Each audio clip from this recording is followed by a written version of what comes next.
How my wife Arlene and I met and our backgrounds are not particularly important for the story, nor are detailed physical descriptions. Probably all of the background necessary to get a good idea of the relevant information can be summarized in a few paragraphs. At the most relevant time of this story, I, Austin Weston, and my wife Arlene were both 33. We had been married 11 years and had 2 daughters, Justine, 8, and Sybil, 6.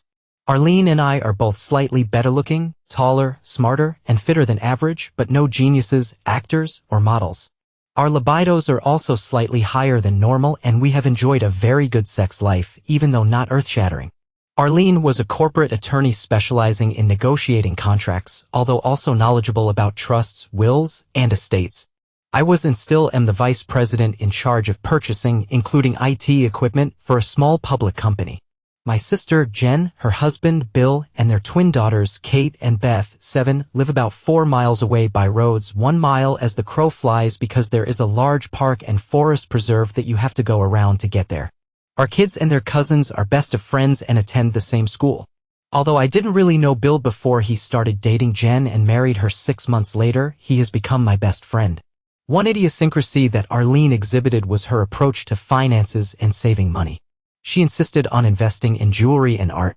Gold and platinum jewelry and artwork are investments that you can enjoy while they appreciate, was her common refrain. While I put a little away in the stock market, most of our savings were invested in jewelry for both her and me, and artwork in the form of paintings and a few sculptures.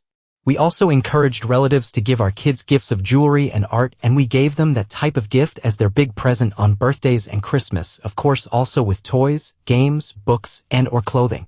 Because of the significant value of our jewelry and art holdings, we had a sophisticated security system that included electrically powered sensors for each of our approximately 12 most valuable paintings and 2 most valuable sculptures. We also had a safe in the floor of the bedroom, and each of us had a locked desk. Arlene had the only key to her desk, I had the only key to mine, and Arlene had a key to the safe with the only other one in our bank safety deposit box. To ensure that power to our sensors and security system never went down, we had a backup generator and a battery backup, double redundancy.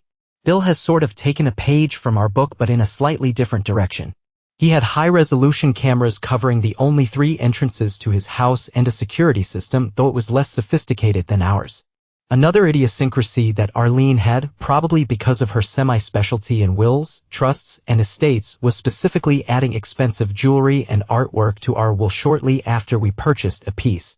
All male jewelry gets added to my will, with the beneficiary alternating between our daughters Justine and Sybil should Arlene predecease me, and vice versa with Arlene for female jewelry. For pieces of artwork, we alternated between Arlene and me, who bequeathed them in our wills, again alternating between Justine and Sybil.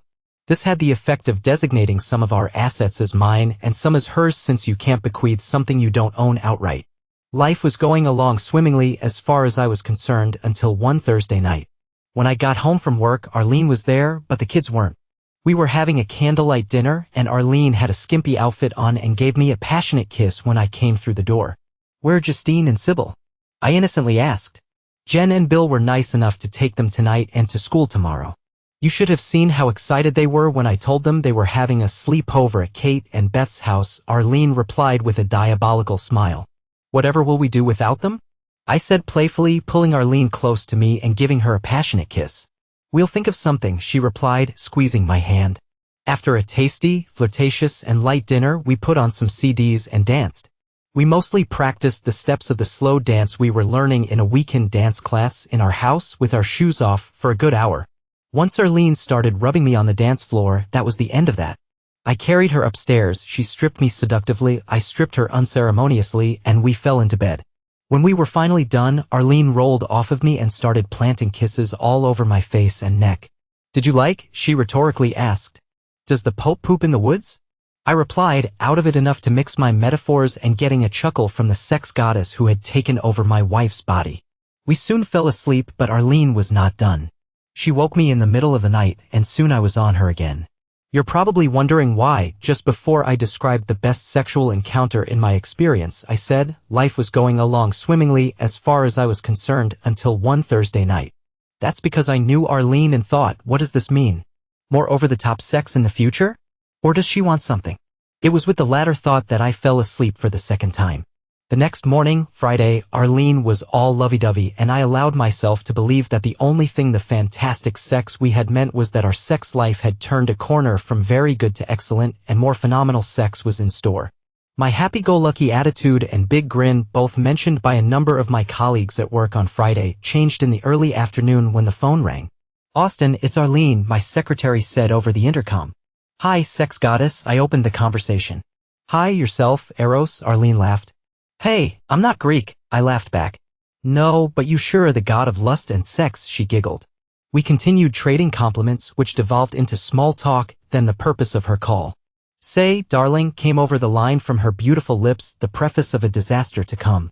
"Some of the people from the office are going out for some food and drink tonight as part of a team-building exercise suggested by the morale consultant I told you about that our corporation recently hired. Are you okay with picking up the kids from daycare and getting dinner tonight? Aren't you even coming home?" I blurted out with pure disappointment in my voice. "Sure, I'll need to change, but I won't have time to pick them up and fix dinner. We're supposed to meet at the restaurant at 6:30. "Oh, please be a dear. I don't want to be the only one in our group not to go," she purred. Miffed, I asked, "Why such short notice?" "I think that was part of the exercise, sacrifice for the team. You know that I'd much rather be with you and the kids, but I feel I should do this," she continued, purring even more. What was I supposed to say at that point? After the best sex of my life, she knew damn well that I couldn't be a jerk and say no. I resigned myself to the inevitable. "Sure, honey. We will get to give you a kiss goodbye, won't we?" I asked sweetly. "As long as you don't try to drag me to bed, Eros," she giggled. "We said our goodbyes?" I sat stunned at my desk. She had never gone out with the guys from work before. As far as I knew, she didn't really like most of them, and I don't remember her ever inviting any of her coworkers to our house. Nor did I remember her ever telling me about a team-building consultant. This smelled like 3-day-old mackerel. My sunny disposition and grin disappeared. I picked the kids up, made them their favorite meal of macaroni and cheese, although I did make them eat a salad too, and we saw Arlene off. We couldn't really kiss her. "Don't mess up my makeup or wrinkle my dress," she tittered as she gave us all light pecks on the cheek. "That dress doesn't look like team-building garb," I mumbled to myself, "unless the exercise is to get screwed." When Arlene came home that night, I noticed the clock. 1:02 a.m. Hardly dinner and a few drinks. I pretended to be asleep to avoid a confrontation. She crawled into bed with, as far as I could tell and confirmed the next morning, some average negligee on and spooned me. There was no sex Saturday night, but I did get some conventional, for us, sex Sunday and Tuesday nights. I liked it less and less as the next 2 Thursday and Friday nights I got the same treatment. Well, it wasn't that I didn't like the fantastic sex Thursday night when it seemed that her aim was to screw me senseless in positions or manners. Rather, it was what it meant. More team building on Friday night. After the second Friday night outing, she got home at 1:22 a.m., the third 1:51 a.m. The fourth Friday night, I had had it. Despite the fact that she possibly outdid herself Thursday night as far as giving me physical, though not emotional, pleasure, was concerned by riding me reverse cowgirl while massaging me. Then she gave me the best oral pleasure of my life in the middle of the night. As Arlene was getting dressed Friday into a slinky outfit I had never seen before, I was direct. "Arlene, I really don't like this going out on Friday night," I said. "Now, dear, I've already explained the necessity to you several times," she replied while smoothing her dress over her hips, looking intently into the mirror. "I'm sorry, but I can't believe that you get home at 11:30, the time you lied about the previous 3 times. From dinner and a few drinks? I'm very suspicious and it's killing me." "Now, Austin," she said sternly, "you have no right not to trust me. We've been married for 11 years, for goodness sake, and have 2 kids. What do you think that I'm doing, messing around?" "I don't know, but what I do know is that everything about this smells," I replied. The conversation got more tense as it went on. Finally, after she gave the kids an obligatory kiss on the cheek, I said as she walked out the door, "I'm asking you. No, I'm begging you. For the sake of our marriage, not to go." "Austin," she said exasperated, "I can't cancel now. I'd be the laughingstock of the company. We'll talk tomorrow and I'll allay all your fears, or even tonight if you wait up. So you think I'll just put up with this?" I asked in a surly voice. "Darling, you know if we break up that I'll get the kids, the house, and child support. You don't want to destroy your life over ungrounded suspicions, do you?" she asked with a belligerent look on her face. "You're the one destroying the marriage," I snapped. With an exasperated look, she said, "We'll talk tonight, even if I have to wake you up." "We can't talk tonight because I won't be here when you get back in the wee hours of the morning," I barked. "The kids and I are spending the night at Jen and Bill's." Have a nice life, I snapped as I closed the door. I didn't slam it, but it wasn't gentle either. Through the one-way mirror in our front door, I could see Arlene, with a perplexed look on her face, start to reach for the doorknob, but then she shrugged her shoulders and walked out to her car parked in the driveway. As soon as Arlene's car was out of sight, I yelled to the girls, "Let's go to Aunt Jen's house to stay tonight while Mommy is at her meeting." They were ready in about 2 minutes flat, and we got into my car, parked on the street. I had already arranged our sleepover with Jen and Bill, and they knew that something was up. Jen knew because of woman's intuition, and Bill because I had a very vague and basic discussion with him. He's a smart guy and could fill in the blanks quite well. After the girls were asleep, or at least quiet, I went out to my car to retrieve a bottle of pills and returned to the house. The car was parked where the front door security camera, which recorded time and date, would have an excellent view of it. Around 3:30 in the morning, my cell phone rang, waking me up. "Hello," I groggily replied, looking at the alarm clock next to my bed in the guest room. "Austin, where are you?" A frantic voice screamed into my ear. "Must be Arlene," I thought to myself. "I'm at Jen's house, like I told you. Why in the world are you calling me at 3:30? I responded in an irritated voice. "Austin, we've been robbed," Arlene cried. "All of our valuable art and jewelry has been stolen."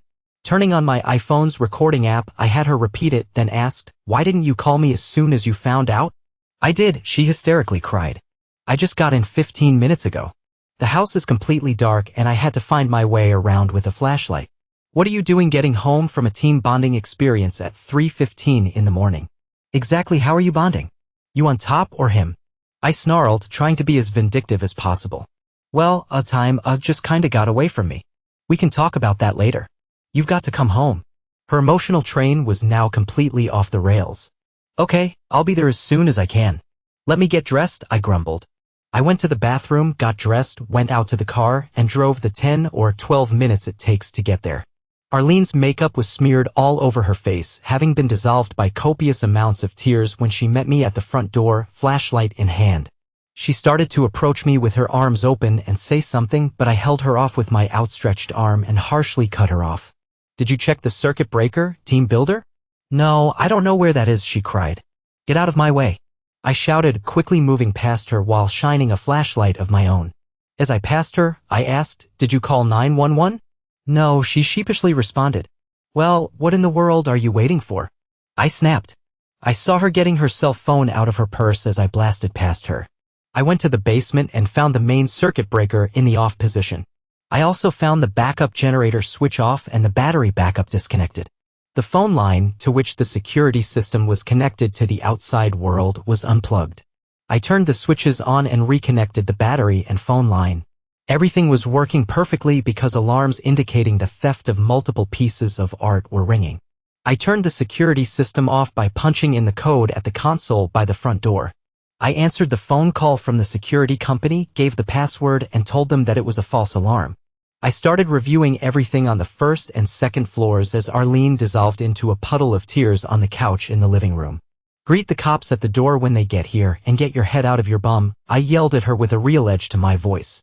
Sure enough, not only was all of Arlene's and my jewelry and art taken except for one really heavy granite sculpture, but so were the kids' valuable possessions.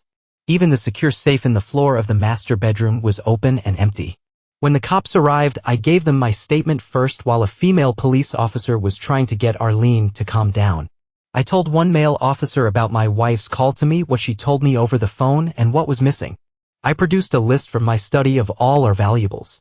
Meanwhile, 2 other male cops were sweeping the house in case someone was still there. I hadn't even thought of that. Finally, Arlene calmed down enough to give her statement to the female cop. While she was doing that, I pulled the cop I had been talking with aside and whispered, "I really think you should check out my wife for this theft. She's the only one with the key to the safe that was open, except one in our safety deposit box, which I'm sure you can confirm is still there. And she and I have been having marital problems. I wouldn't be surprised if you found something incriminating on her computer or in her locked desk." The cop looked at me funny but wrote it down. "What kind of problems?" he asked. "I believe that she's been seeing some other guy the last 4 Friday nights. I get a private detective's report tomorrow." When I told her our marriage was in trouble if she went out tonight, she did it anyway. "I think that she wants to ditch me and doesn't want to split our wealth when she takes off," I said as earnestly as possible. "She would really do that? With 2 kids?" he asked. "She'd assume that she could take the kids with her," I replied. She almost admitted it last night. I have it recorded on my iPhone, I groaned. You say that you're getting the PI report tomorrow. Sunday? He asked. No, sorry. I keep thinking of this as Friday because I'm not normally awakened at 3:30 a.m. I get the report around noon. Today? Saturday. I replied. Can you bring me a copy at the station when you get it? He asked. I certainly will. I'll probably be by about 1 o'clock, 1:30, I replied. Great. Asked for Officer Smithson. I'll bring a robbery detective up to speed. After the cops left, I went back to Jen's house without even talking to Arlene. I didn't even bother to answer her as she called out, "Where are you going?" as I went out the door. After a nice breakfast at Jen's house where I brought her and Bill up to speed, I brought the kids home. I told them that a bunch of our stuff was temporarily missing, but I was sure that we'd get it back. They were sad and crying when they went to their rooms and found some of their favorite stuff missing. Arlene, still looking like hell, and I did our best to comfort the kids. I have some errands to run, I told them, but we'll be back by about 2 o'clock or 2:30 at the latest. Want to go to the park then? I asked, smiling as widely as possible. That turned their tears to smiles. I got hugs from them, and as I was getting ready to leave, Arlene came up to me and asked, "Where are you going?" With a cold stare, I said, "Probably to get proof of your infidelity," then quickly exited without looking back. The photos of Arlene and her sex buddy, Jack Traylor was his name, from her second and third Friday nights out were exactly what I had imagined, although the exact location surprised me a little. The PI said he might have trouble getting photos usable as evidence of them in the act if they only did it indoors. They were foolish enough to do it on the deck of and in his swimming pool, easily seen from many vantage points where they could not expect privacy. Also in his report was the fact that they arrived at Traylor's house after dinner on Friday night, and they apparently left in Arlene's car a little before 11 p.m. The PI didn't follow them, but they did get back around 2:15 a.m., then she left alone about 3 a.m. I went to Kinko's, made 3 copies of everything except the DVD, then went to see Officer Smithson. I got there and he immediately introduced me to Detective June Grayson, a robbery detective who was as good-looking as the women cops on TV, one that I didn't think existed in real life. She was not only attractive but smart. After reviewing my evidence without me prompting her, Grayson said, "Looks like your wife and this Traylor guy were out at the time of your burglary. Your security system computer indicated that all systems were turned off at 11:05 p.m. Just to cover all my bases, where were you then?" "I was at my sister's house," I nonchalantly replied. "Can anyone there vouch for that?" she asked. "I don't think so," I responded. "I think that they were all asleep. But you can ask them." Then I got a eureka look on my face and said, "Wait, I think that Bill, my brother-in-law, has security cameras, and at some point I went in my car to get some pills I had forgotten. Maybe that will give you a timeline." "Can we get the tape from your brother-in-law?" Grayson inquired. I laughed. "I think that Bill is high-tech. I'll bet it's a DVD," I said as I pulled out my cell phone and dialed Jen's house. Bill answered.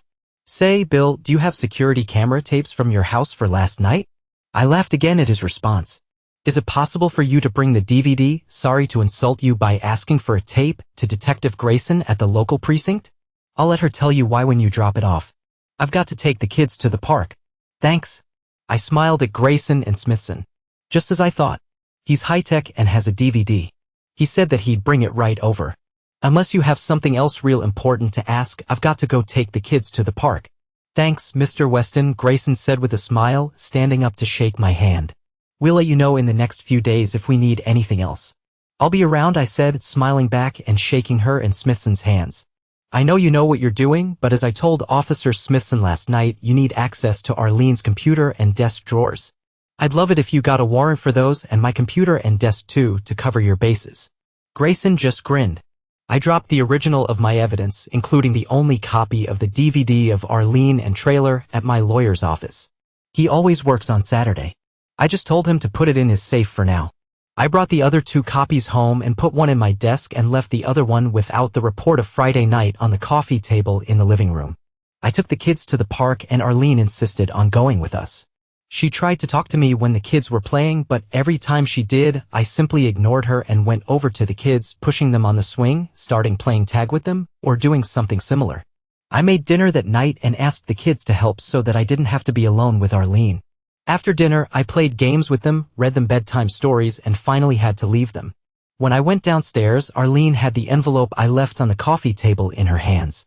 She was white as a ghost. "Austin, we really need to talk," she said, her voice crackling. Why? I asked with a dramatic, confused look. Will talking make you unscrew trailer? I grabbed my car keys and left as she yelled, you know that this is a no-fault state and I'll get the kids if you divorce me. We can work this out. My only response was to flip her the bird. When I got back 4 hours later, I went straight to the guest room, propped a chair against the doorknob, and went to sleep. Sunday was probably the most uncomfortable day of my life. It's really hard to ignore someone in the same room with you for several hours, but unless the kids were there, I never responded to anything she had to say. Sunday night, after the kids were in bed, I was watching TV when she came up to me with an insurance claim form. I need you to sign this so that I can fax it to the insurance company to get reimbursement for our stolen property. I looked at it, got a pen and paper, wrote down the fax number and department of the insurance company, then said the only words without the kids present I spoke to her all day. I'm not signing it, and if you forge my signature, I'll have you arrested for fraud. As Arlene screamed at me, I continued watching TV. When her noise was too loud, I got out the headphones, plugged them into the TV, and ignored her. She eventually left, crying. I saw her go to the fax machine and send out the claim form. After she went to bed, I wrote a letter and faxed it to the same address she sent the form to. My letter read, while at the present time I do not have any definitive proof, I suspect that my wife is responsible for the burglary and loss that she reported to you in a claim form earlier tonight. I am not making any claim until the police investigation is complete. And if anyone submits a document with my signature before then, you can be sure that it is a forgery. Call me on my cell phone, XXXXXXXX, if you have questions. Monday night at dinner, Detective Grayson and 4 other cops showed up with a warrant. I had the kids go outside on our deck to finish their meal, telling them the police just want to get your stuff back. They were happy with that, especially since I told them that they could have a soft drink on the deck, something we almost never allowed them to have. When they found Arlene's desk drawers locked, Grayson asked, "Who has a key for this?" "I have the only one," Arlene nervously replied. "I need you to open it," Grayson ordered. "Why?" Arlene asked. "Because the warrant says we can look in it and I don't want to ruin your furniture." Arlene went to her purse, got her keys, and unlocked the drawers. The procedure was repeated for my desk. Arlene was frantic when they took her computer while I was calm when they took mine. She was hysterical when she saw them pull an envelope from a storage rental facility from her desk. "What is that?" she screamed. "I've never seen that before." "I thought that you have the only key," Grayson deadpanned. "I do. Someone must have picked the lock. Easy to determine. We'll take the drawer with the lock cylinder with us and have our techs evaluate it," Grayson nonchalantly replied. Obviously, that was not the response Arlene wanted, but that was what was going to happen. When the cops left, Arlene was frantic. "Why are they doing that? What does the warrant say?" she agonized. I handed her the warrant and said maybe they think that the theft was an inside job. She looked shocked as I turned and went out on the deck with the kids. Tuesday was a really bad day for Arlene. Her only highlight was driving the kids to school. About 11 a.m., she was served at work with divorce papers citing adultery. At 2 p.m., Detective Grayson and 2 other cops arrived to arrest her for theft and escorted her out of her office in cuffs. Tuesday morning, Detective Grayson had called me to come to a storage facility about 10 minutes from our house to identify our stolen property. It took me about 30 seconds to identify it as ours. Then I went through it all and found that, except for my Rolex watch and a set of gold cufflinks, everything was there. Detective Grayson called me after the arrest to let me know what happened so that I wouldn't be left wondering and so that I could pick up the kids. Arlene appeared before a magistrate late that afternoon and was granted $50,000 bail. She called me. "Austin, I'm calling you from jail." "Please don't hang up," Arlene begged. "I didn't know that adultery was illegal." "Why are you in jail, Arlene?" I sarcastically asked, already knowing the answer. "They think that I robbed our house." "It's ridiculous," she cried. "I don't think it's ridiculous." "Didn't you do it because you were planning on leaving me?" I gleefully asked. No, that's absurd. We can talk about it later. Can you come down to bail me out? If we both agree to use the house as collateral, I can be free in an hour." "Please, Austin. Why don't you call your lover trailer?" "I'm sure that he can help," I snapped just before I hung up as she started screaming no. My attorney filed for an emergency protective order on Wednesday morning while Arlene was still in jail. Either she didn't call trailer or he wouldn't help. I didn't care which it was. My attorney asked the court for the order of protection, saying that Arlene was charged with stealing my property and that of the children, so she shouldn't be allowed in the house. The judge wouldn't hear the case until Arlene got out on bail. Apparently, she got her parents to post it and on Thursday was freed with instructions to go straight to the family law court for a hearing on the order of protection. Arlene's attorney argued that she should have the presumption of innocence on the theft charges and had never physically harmed any family member or even threatened it. My attorney argued that the two most expensive items of my jewelry were missing and she could be presumed to steal other things. The judge's ruling sort of split the difference. We do have to recognize the presumption of innocence. However, Mr. Weston still has a right to feel that his property is secure. Therefore, Mrs. Weston may return to the marital home while the divorce proceedings progress. However, she may not return until Saturday. In the meantime, Mr. Weston can have any room of the house locked with a new lock that Mrs. Weston does not have a key to, and she is prohibited from ever entering that room. Notify the court of the room by Monday. Anything else? I prodded my attorney for another stipulation. Your Honor, my client would like to be sure that Mr. Traylor, the individual with whom Mrs. Weston is having an affair, be precluded from entering the Weston home or having any contact with the Weston children until the divorce proceedings are final. I won't bring him there or with the children, Arlene yelled, jumping up from her chair, perplexing her attorney and the judge. Mrs. Weston has agreed that she won't, so that should satisfy you, Mr. Weston, the judge said. I wanted to yell, I can't believe anything that lying woman says, but fortunately restrained myself. I had Lowe's put in a new door to the master bedroom and reinforced the surrounding frame. I also had a sophisticated lock installed in it, one that was almost impossible to pick. I moved all of Arlene's clothes to the guest room. Arlene did come home Saturday morning. The kids were glad to see her. I basically ignored her except for interacting when necessary for the care of the children and so as to upset the children the least possible. Arlene wanted to talk. I told her Sunday night after the kids go to bed. We talked in the den with the door closed, so if there were raised voices, it wouldn't wake the kids. After sitting in silence for a couple of awkward minutes, I said, Arlene, you're the one who wanted to talk. Talk. Austin, I can't help but think that you're behind this theft, she started out before I cut her off. Whoa. The first words I wanted out of your mouth were, I'm so sorry for cheating on you, Austin, and for hurting you so badly and destroying our marriage. I guess you don't feel that though, do you? I said sarcastically. Austin, once you calm down, we can talk about rekindling our love and dismiss this talk of divorce. But first, I have to get out of my legal problem. Arlene, let me make this so clear that even someone as egotistical and self-centered as you can understand. There is no talk of divorce. I'm divorcing you, plain and simple. We're done, I said as forcefully as possible. But Austin, she started to plead. I again shut her down. The only way that this talk will be productive is if you listen to and accept my proposal, I said even more forcefully. Are you ready to listen? She nodded her head. I will change the grounds of divorce to irreconcilable differences. I will get sole custody of the children, but you will have unlimited visitation, alternate major holidays, and 2 weeks in the summer as long as you do not expose them to any other man unless you are married to him. Our assets will be split 50-50. You will pay child support for one child and you will pay 1/2 toward the mortgage on the house. Once Sybil reaches 19, we will sell the house and split the proceeds. There will be no alimony either way, I said, boring a hole through her head with my stare. But, she started again and I again cut her off. I'm not finished. If you agree to this, I'll go to the DA and beg her to plead you down to a misdemeanor with no jail time. If you plead, no contest. That way you'll be able to keep your law license and your job. Deal? I concluded. But I didn't do anything, she said, crying and wringing her hands. I know you orchestrated this whole thing to get back at me. I don't want a divorce, but if there is to be one, there's no way in the world that I'll agree to you having sole custody, she wailed through her tears. So you won't take responsibility for anything? Breaking up the marriage or the theft, huh? I said, raising my voice as I stood up. And you're not even the least bit remorseful, are you? Like I should be happy to be your backup plan? God, how could I ever have married you in the first place? I moaned. As she buried her face in her hands, I said, take this deal, Arlene. If you don't, you'll be ruined. As I walked out the door, she yelled, but if you just listen to me, I'd explain everything. You have to listen. At least that's what I think, she said. But before she'd finished, I'd closed the den door and can't be sure. 2 days later, when I arrived home, the kids weren't there. But sitting in my family room were Arlene and Jack Traylor. What in the world is he doing here? I screamed at Arlene. You told the court you wouldn't bring him here. Austin, you have to listen to what the two of us have to say. After you listen, he'll leave and never see you again, she whined. Get out, Traylor. I bellowed.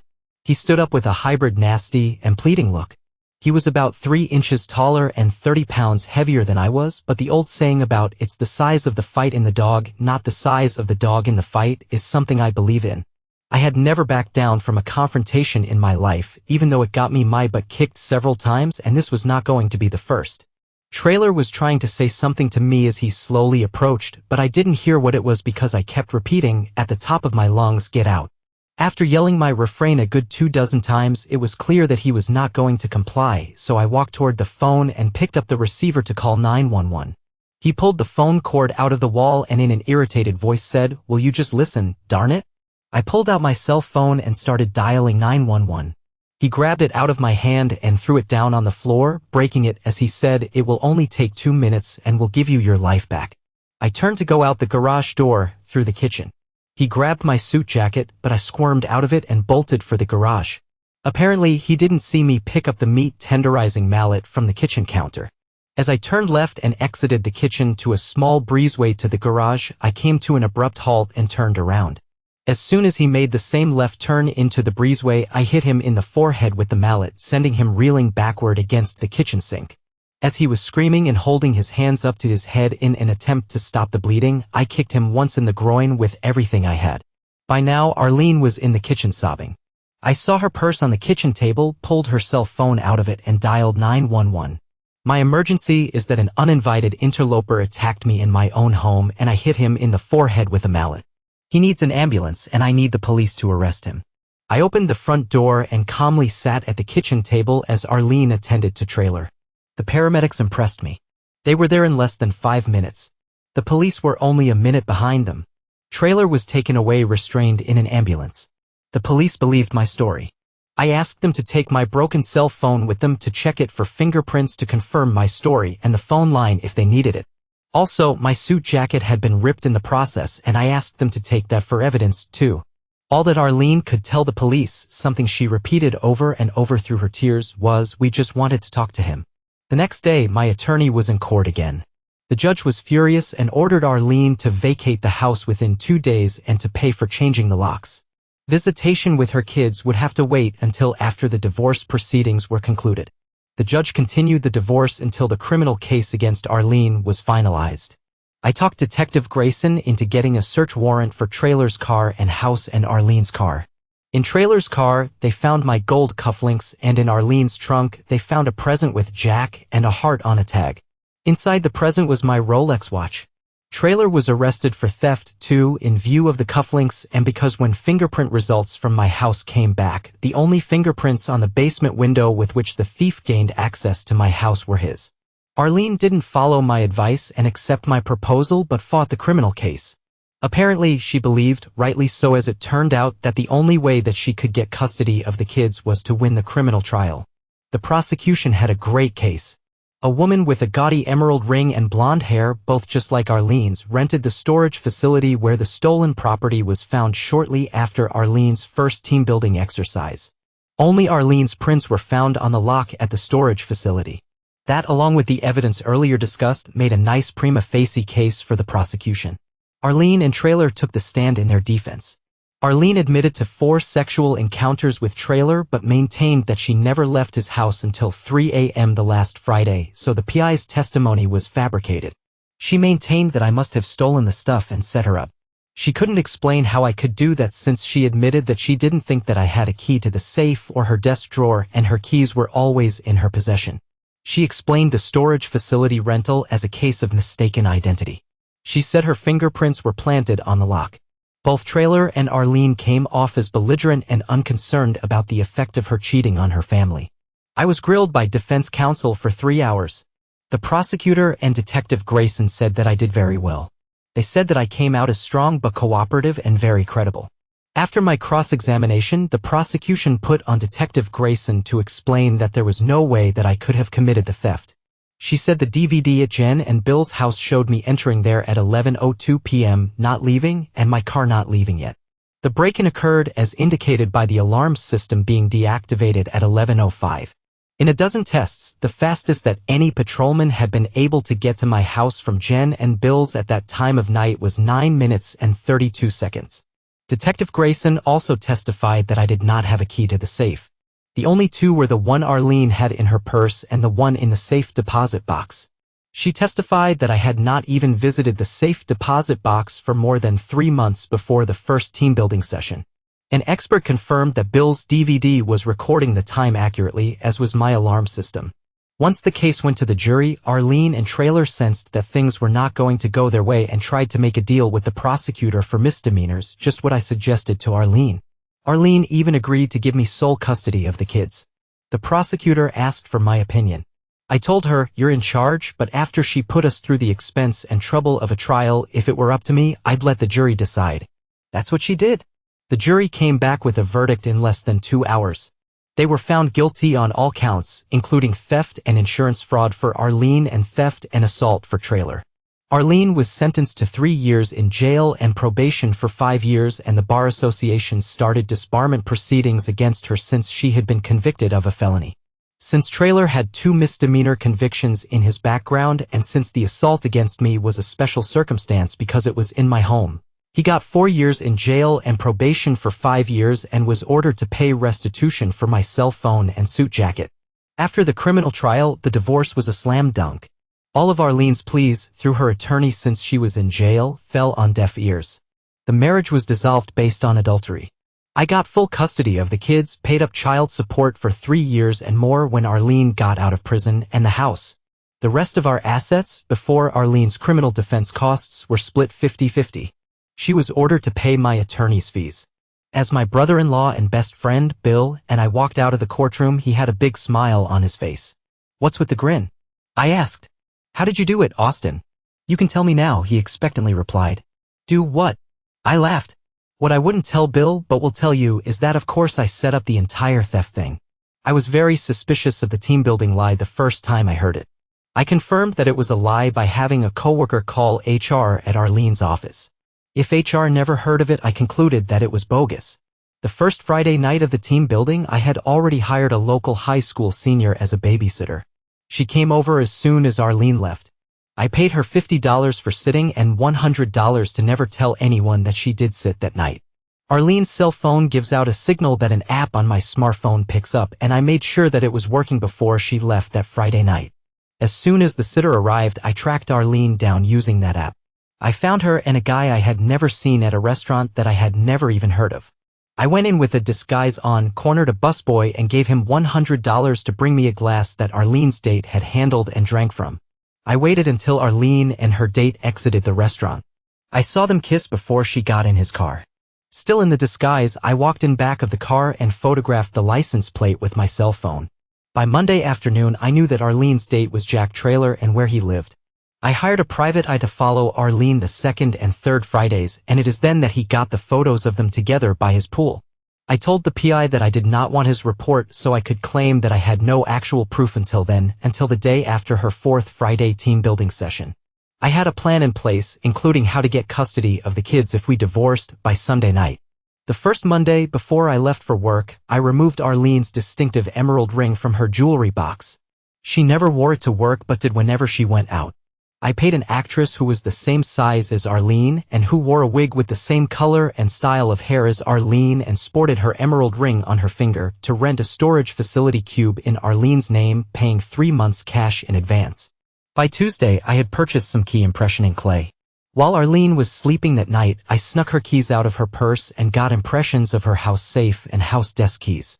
The next day, I got home from work early and using alloy slug, a cheap metal that melts and then solidifies quickly, made copies of those keys. Wearing gloves, I laid out a new padlock that night and asked Arlene if she had ever seen it or the key for it. She picked them both up, looked at them, and said, "No, I don't think so." "Why?" "If you don't have another use for it, I want to use it to lock my toolbox, okay?" I replied. "Sure," she responded and walked away. I put the lock in a plastic bag, hoping that her fingerprints would remain on it and the key. 2 days before the theft, with reflectors, I marked obstacles in a path through the woods between my house and Jen's. The day before the theft, I opened up her desk drawer and put the storage facility envelope with the code for getting into the facility front door and the key with her fingerprints on it. I had another made for me at a hardware store. I had the same actress who rented the facility for me rent a van with a motorcycle rack on the back and had her boyfriend rent me a dirt bike.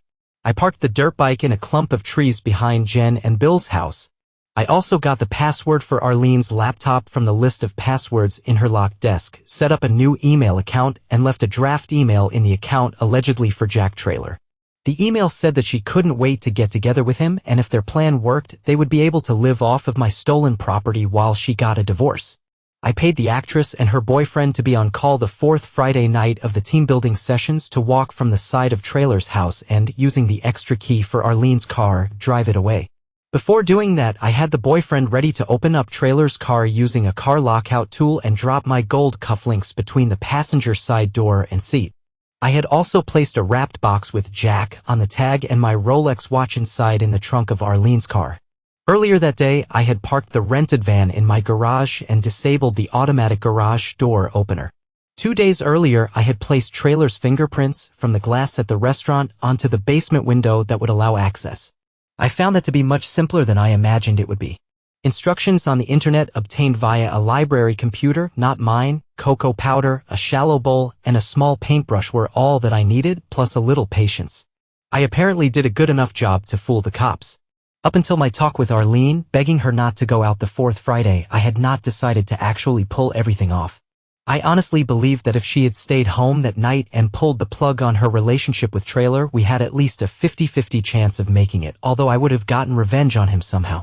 When she not only went but gave me the comment about her getting the kids if I tried to divorce her, my love for her instantly evaporated and I set the plan in motion. The only assistance that Bill provided, unknowingly, was to, a few weeks before the theft, answer my questions about the only part of his house that the cameras did not pick up, namely, a particular basement window that had fake metal bars on it. I had already received a communication from the actress that she and her boyfriend had left Trailer's house before 11 p.m. Trailer had left several windows in his car open since it was a hot night, so her boyfriend did not even have to break into the car to leave the cufflinks. By the time that I had returned to Bill's house from my car at 11:02, I had already opened the hidden basement window. I quickly exited, ran to the dirt bike, cut through the woods at over 40 miles per hour, knowing that the reflectors would warn me of obstacles, and got to the basement window of my house that I had earlier disabled the alarm for and planted Trailer's fingerprints on. Using gloves for everything, I first pulled out the phone line, then detached the battery, then turned off the backup generator, then turned off the main power switch. I used the key I had made from Arlene's to open the safe. Since I knew where everything was and the van was in the garage, despite working in the dark, I cleaned everything out in less than an hour. I drove to the storage facility, loaded everything into the rented cube there, and put the lock with Arlene's fingerprints on it on the latch. That took only a little more than an hour. I returned the van to the rental place, left it in the lot, and put the keys in the drop box. I caught a cab and had it drop me off a block from my house. I rode the dirt bike back to Bill's house, picking up reflectors as I went. I hid the dirt bike in the clump of trees and climbed back into his house through the same window I had exited and reattached the fake metal bars. Having Trailer come to my house and do what he did was an unexpected bonus. I never did find out what motivated Arlene to have the affair with Trailer nor anything else about it. I guess if I had ever listened to her or him when they were anxious to talk with me, I would have found out. However, once she spurned me when I gave her the last clear chance, I didn't really care. I got my revenge, now they can live with it.